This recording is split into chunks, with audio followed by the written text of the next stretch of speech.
अस्सलामु अलैकुम वरहमतुल्लाहि तआला वबरकातुहु। बिस्मिल्लाह वल्हम्दुलिल्लाह वस्सलातु वस्सलामु अला रसूलिल्लाह व अला आलिहि व सहबिहि अजमईन, अम्मा बाद। आज हम सबक नंबर 4 पढ़ेंगे, जो कि इस सबक के अंदर में उर्दू कायदा वालों ने बताया है बे को पे ते टे से के साथ मिला करके किस तरीके से उसकी शक्ल होती है, उसको पढ़ने का क्या तरीक़ा होता है, उसकी प्रोनाउंसिएशन क्या होती है, वो चीज़ आज के सबक के अंदर में हम पढ़ेंगे। और आप लोगों को क्या करना, पढ़ने के साथ साथ इसको लिखना भी है कि उसको किस तरीके से शक्ल देते हैं और इसका प्रोनाउंसिएशन क्या होता है, पढ़ने का तरीका क्या होता है। देखो, बे अलिफ ज़बर बा, ठीक है, अलिफ है तो थोड़ा खींचना है, बे अलिफ ज़बर बा। उसके बाद बे को बे के साथ अगर मिलाएंगे तो किस शक्ल के अंदर में आएगा, ये चीज़ भी आपको ध्यान देना है। बे ज़बर बब, बे ज़ेर बिब, ये प्रोनाउंसिएशन हम कर रहे हैं, लेकिन ये ज़बर ज़ेर पेश इस तरह लिखा नहीं आएगा। बस मिला करके लिखने का ये तरीका है, और ज़ेर अगर होगा तो इस तरीके से इसकी आवाज़ होगी, ये पढ़ना है।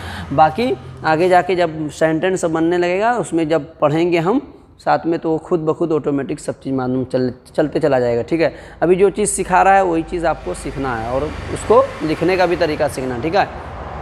बे ज़ेर बिब, बे पेश बुब, बे पे ज़बर बप, बे पे ज़ेर बिप, बे पे पेश बुप, बे ते ज़बर बत, बे ते ज़ेर बित, बे ते पेश बुत, बे टे ज़बर बट, बे टे ज़ेर बिट, बे टे पेश बुट। उसके बाद है बे से ज़बर बस, बे से ज़ेर बिस, बे से पेश बुस।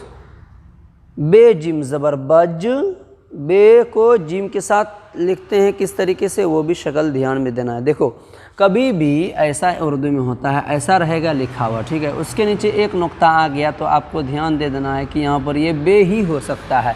अगर ऊपर में 2 नुक्ता आ गया है तो फिर ये ते हो सकता है, 3 नुक्ता होगा तो से हो सकता है, ये ध्यान में देना है। वो जो एक शक्ल है, ये तन्हा लिखने की ये शक्ल है, ठीक है।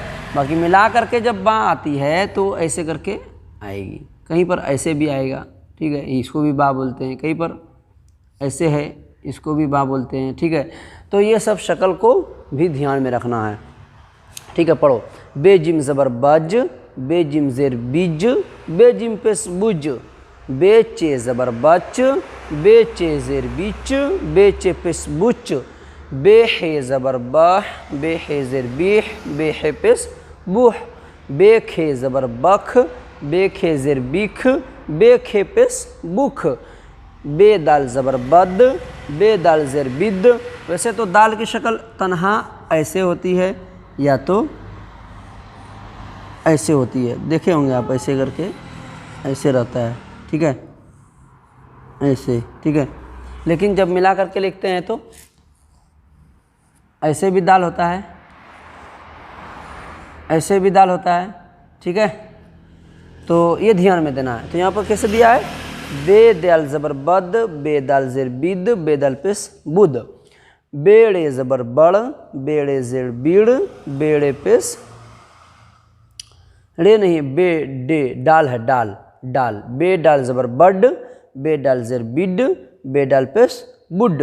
उसके बाद है बे जाल ज़बर बज, बे जाल ज़ेर बिज, बे जाल पेश बुज, बे रे ज़बर बर, बे रे ज़ेर बिर, बे रे पेश बुर, बेड़े ज़बर बड़, बेड़े ज़ेर बिड़, बेड़े पेश बुड़, बेज़े ज़बर बज, बेज़े ज़ेर बिज, बेज़े पेश बुज। उसके बाद है बेज़े ज़बर बज, बेज़े ज़ेर बिज, बेज़े ज़ेर बिज, ठीक है। झे भी इसको पढ़ सकते हैं। तो आज का सबक इतना झे तक हम पढ़ने के लिए सीखे, और उसकी शक्ल को भी सीखे कि बे पे के साथ, ते के साथ, टे के साथ, से के साथ, जिम के साथ या जाल के साथ, दाल के साथ किस किस तरीके से लिखा हुआ आता है, और इसका पढ़ने का क्या तरीक़ा है, और ज़बर ज़ेर पेश दाखिल करके पढ़ने का तरीका हम आज के सबक के अंदर में ये चीज़ सीखे। इंशाअल्लाह दूसरे दिन यही बे को जे के बाद जो भी आता है हर्फ, वो हर्फ के साथ लिख करके हम पढ़ने के लिए सीखेंगे दूसरे सबक में। वीडियो लंबी हो जाएगा, इसीलिए यहीं तक आप याद करना है और आपको ये शक्ल को लिखना भी है। ठीक है, ये आपका सबक रहा। इंशाअल्लाह नेक्स्ट लेसन में दूसरे दिन मिलते हैं। अस्सलामु अलैकुम व रहमतुल्लाहि तआला व बरकातुहू।